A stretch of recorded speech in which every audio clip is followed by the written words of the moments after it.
রমজান মাসে রোজার পরে অনেকে ভাবেন যে ইবাদতের মৌসুম শেষ, কিন্তু তাই কি?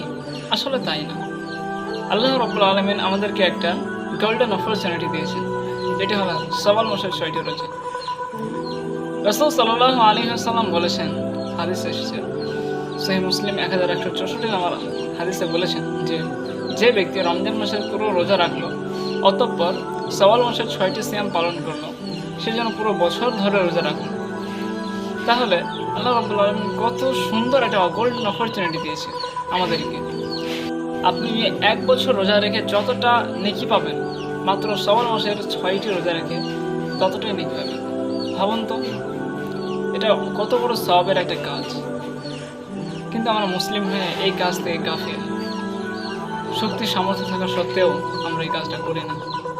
প্রিয় ভাই ও বোনেরা, আপনাদের উদ্দেশ্যে বলতে চাই, আল্লাহ রাব্বুল আলামিন কিন্তু আমাদেরকে অত্যন্ত ভালোবাসেন। সেই জন্যেই এই 6টি রোজা রাখার কারণে মুহররম, সফর, রবিউল আউয়াল, রবিউল সানি যত মাস আছে তত মাসের সাওয়া আপনাদেরকে দিবেন এবং একটা আইডিয়াল মুসলমান হওয়ার সুবর্ণ একটা সুযোগ। আসসালামু আলাইকুম।